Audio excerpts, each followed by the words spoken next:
So, guys, NFL analyst Daniel Jeremiah just dropped an interesting checklist on his X account to check whether a roster is genuinely built to compete for a Super Bowl or not. And when you look at that checklist, you actually understand how easy it is to evaluate a roster.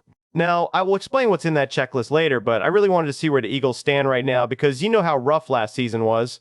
When I tried to fill out that checklist, it made me realize just how well Howie Roseman did this offseason. This is kind of the final confirmation that the Eagles are right back in the Super Bowl conversation. Let me explain the Jeremiah checklist to you and why I believe the Eagles check every single box. What's up, Birds gang? Welcome to the NFL Playbook Eagles. If you're new here, don't forget to hit that subscribe button.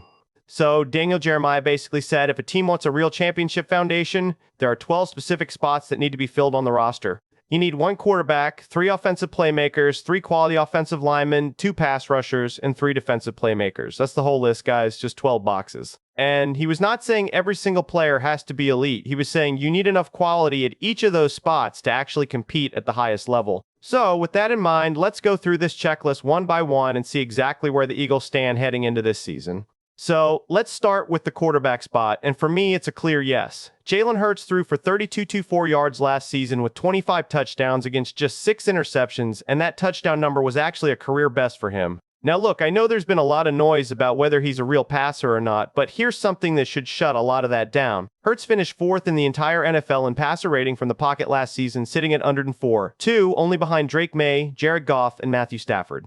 And when you look at his deep ball numbers, he's been one of the best in the league, holding the most passing touchdowns of 25-plus air yards of any quarterback since 2022. On top of all that, Hurts is still a legitimate threat with his legs, adding 8 rushing touchdowns last season on top of everything he does through the air. And let's not forget, guys, this man is a Super Bowl champion and was the Super Bowl MVP. So, when Jeremiah's checklist asks if you have a championship caliber quarterback, the Eagles check that box without a doubt. Okay, now let's get into the offensive playmakers, and this is honestly where things get interesting for us this year. Jeremiah's checklist says you need 3 offensive playmakers, and look, we obviously lost a big one this offseason when J. Brown got traded to the Patriots. But let's talk about who we still have and who stepped up to fill that gap. First guy, easy check, DeVonta Smith. He is now the clear WR1 on this team, and last season he put up 77 catches for 1,008 yards, his third 1,000-yard season in 5 years. That is real consistency, guys, and now with A.J. Brown gone, all eyes are on him to take that next step. Second guy, Saquon Barkley. Now yeah, he came down from that insane 2,005-yard season he had in 2024 to 1,140 rushing yards and 7 touchdowns. But this is still a workhorse-level season by any standard. He is still our guy in the backfield, no doubt about it. Now, the third spot is where I think Sean Mannion really earned his keep this offseason. They brought in Marquise Brown through free agency, traded for Dontayvion Wicks, who actually played under Mannion before, and then used a first-round pick on Makai Lemon out of USC, plus a second-round pick on tight end Eli Stowers. None of these guys have proven anything in the NFL yet, that is the honest truth. But the sheer volume of additions tells me Howie and Mannion were serious about replacing what we lost. So, is that third spot fully checked? I would say it is a cautious, yes, we have got the bodies and the draft capital invested, now we just need someone to actually step up. And then we have offensive line, and you know what? This group has had one of the best reputations in the league for years, but last season was genuinely their roughest stretch in a while. Jordan Mailata dropped from a 95, 8 overall grade down to 83, 4, and through the first 4 games alone, the Eagles were sitting at 30th in yards per game, which is shocking for this offensive line. Lane Johnson and Landon Dickerson both played through injuries most of the season, and Cam Jurgens did not look like the same Pro Bowl level player either. But here is the thing, guys. Johnson is still considered possibly the best right tackle in the NFL, and Landon Dickerson remains a legitimate plus left guard. So, does this group still check Jeremiah's 3 quality offensive lineman requirement? I would say yes, but with a real asterisk, this year the talent is undeniably there. Howie kept the continuity intact, but health and bounce-back performances will decide if this unit returns to being the gold standard it has been. Now let's get into the defensive side, and first I want to talk about pass rushers, guys, and honestly this has been a real talking point for us.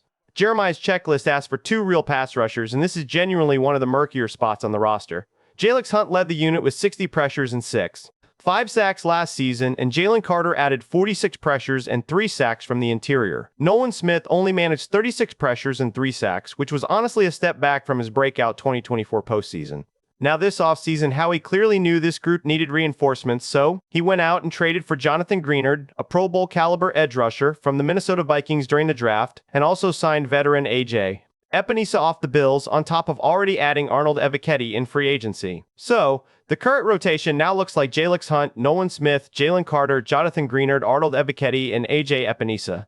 That is a lot of fresh pieces thrown at this one position group, and reports have actually called edge rusher the weakest spot on this roster heading into the season.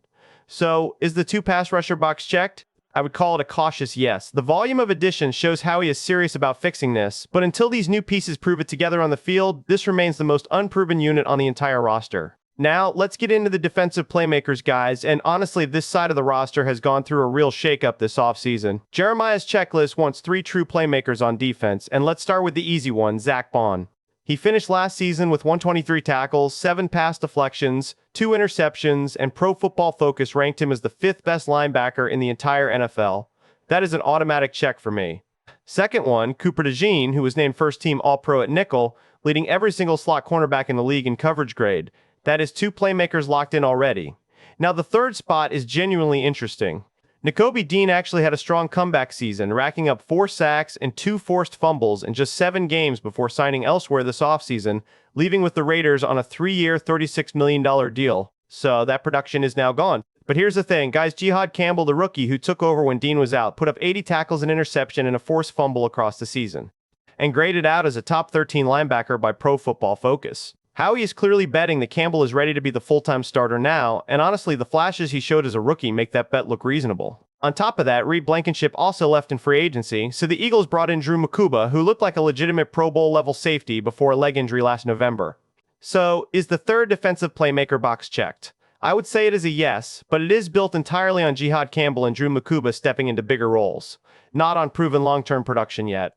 So, guys, when I actually go through this list spot by spot, I do not see a single box that is empty. Every single one has either a proven answer or a real, credible attempt to fix it. That is exactly why I believe this team checks every box on that championship checklist. Now, look, guys, I want to be honest with you about something before we wrap this up. It is not actually necessary that having all 12 of these players guarantees a Super Bowl. This is just one analyst's way of looking at things, his own opinion on what a contender should look like. At the end of the day, having your best players healthy and on the field, having the right scheme fit, and players executing their role at the right moment matters just as much, maybe even more, than simply checking boxes on a list. So, with all of that said, guys, do you think the Eagles are built to get back to the top this year? Let me know in the comments below.